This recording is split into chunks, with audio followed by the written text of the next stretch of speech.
Hello, as is requested by the ELAC committee, we are doing a workshop on interventions for your child at home. Ms. Aparicio, feel free to translate with your microphone as needed. And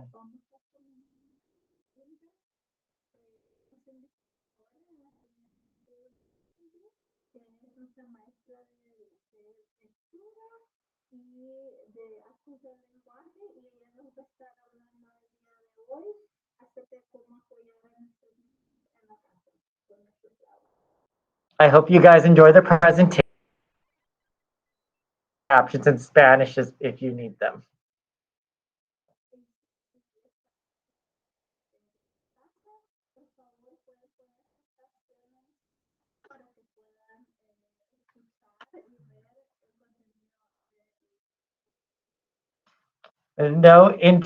With no interruption, Ms. Sylvie Virgen, our intervention specialist. Thank you. Thank you.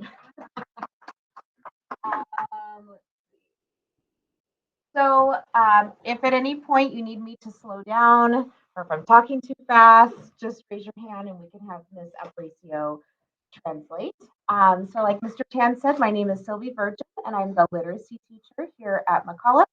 And my job is to work with those students who are having trouble reading to teach them what we call foundational skills, which is their letter names, letter sounds, sight words, and building that fluency, which is being able to read nice and smooth through a sentence, through a paragraph, and we continue to build that fluency because if they can read, they can access what's in the classroom, right?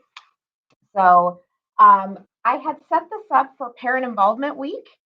So I'm not going to go through all of this. I'll just use pieces of it. Okay. So I'm Sylvie Virgen. I've been teaching for 22 years.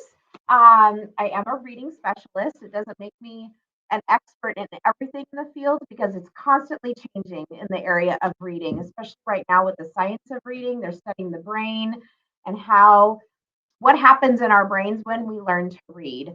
There's a lot of research that's been going on for a long time now, and just now it's coming up that all the things that they're finding about how our brains are wired to be able to read. I've been a literacy teacher here in Alvord since 2016 when our position started.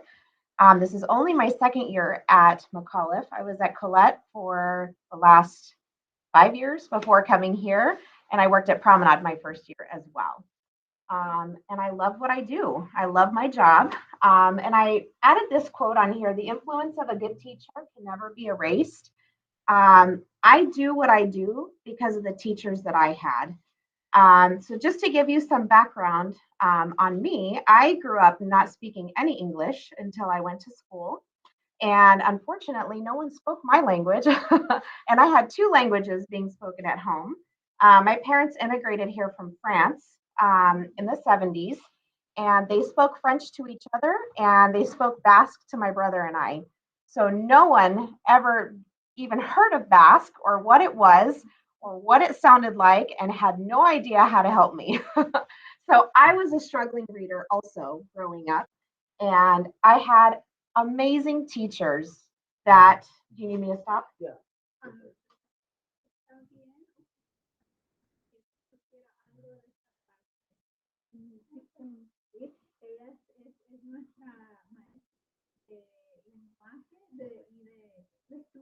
Ella trabaja con todos los niños y ella ha estado con nosotros por 2 años, perdón, pero puede trabajar con niños de kinder hasta quinto grado.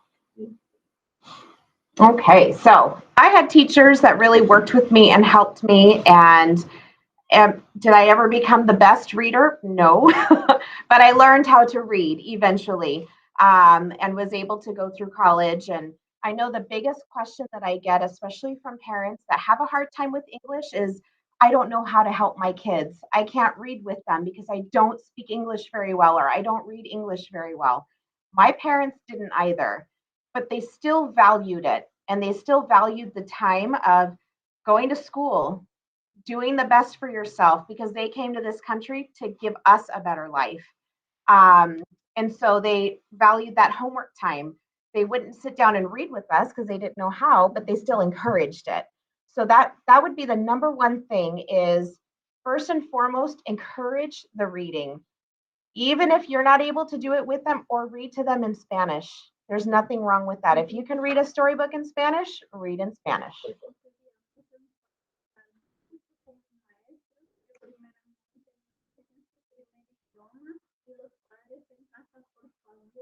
Si les pueden dar apoyo con su primer lenguaje, perfecto, porque siempre fortalece el otro idioma que están aprendiendo y no hay problema de confusión o es lo contrario. Entonces, deben tiempo de leer inglés, aunque ustedes no puedan estar con ellos, pero darles el tiempo para que ellos se aprendan a querer la lectura. And we'll make sure that this presentation can get shared, right? Mm-hmm. So that you have access to it. I believe it already got shared during Parent Involvement Week, but there's good information on here with some of these links. The most important thing is this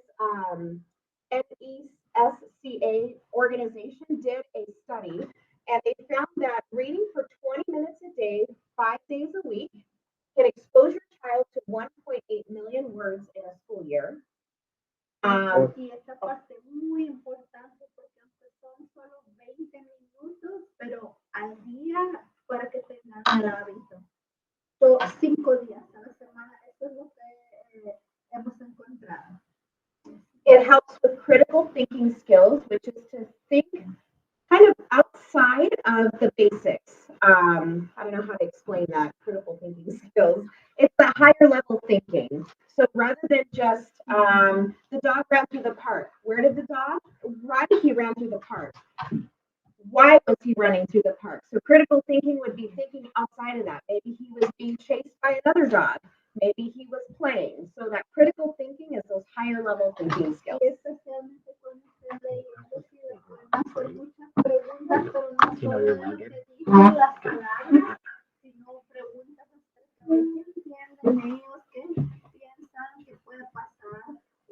Para que expliquen, para leer y hablar al mismo tiempo.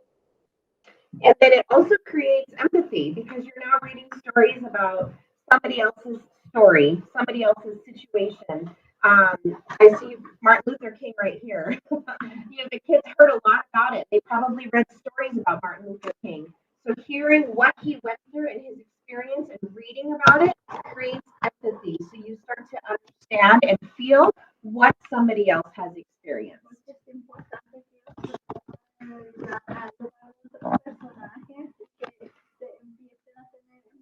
Por no solo lo que ven, pero lo que leen, y que lo que están leyendo puede pasar en la vida real y empezar a hacer conexiones con eso. And then the last thing to think about is that it creates experiences that your child may not have access to. So maybe you're not able to fly to Washington, D.C. to go see the White House. But if you read about it, especially now with access on the internet, there's so many things that you can do for your child to give them that experience. Is it the same as actually being there?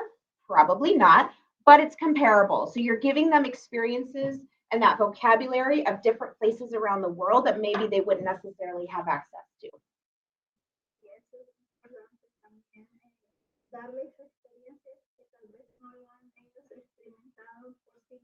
Pero al leer sí los estamos exponiendo a las posibilidades de lo que puede ser, a que ellos se imaginen y que puedan abrir más su mente. Muy importante. And just to add to that, it's not on here.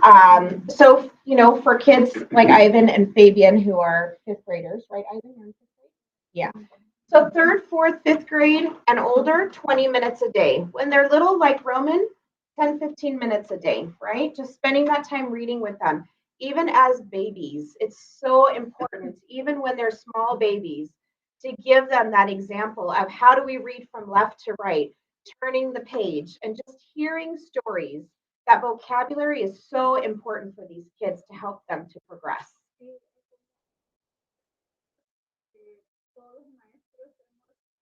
Nos hemos reunido y el área de vocabulario va a ser nuestro enfoque por las semanas. Todos estamos de acuerdo que vamos a hacer lecciones especiales para desarrollar el vocabulario de todos los niños. Can use a question. Yes.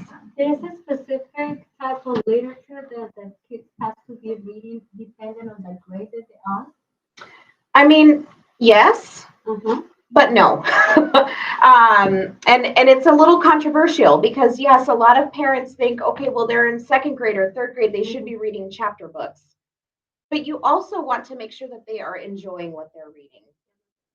Yep. And so that when I was a second grade teacher, way back in the day, I feel like, if a kid liked reading manuals for video games, that's what they read for silent reading time. If they like reading graphic novels or magazines, as long as they're having the exposure to actually reading.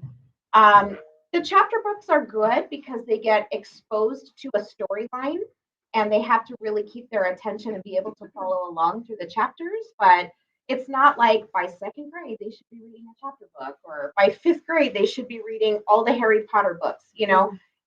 It's not necessarily like that. Reading is very developmental, just like walking is. So maybe Ivan started walking when he was 1, but Fabian started walking when he was 10 months. They're going to be at different levels because it is developmental, and our brains weren't necessarily wired to be able to read. So depending on all of that back experience of language and exposure to speaking and seeing books and vocabulary, their reading will progress at different paces. Does that answer your question? Yes. Okay. Y solamente quería agregar que usemos la lectura como un tipo de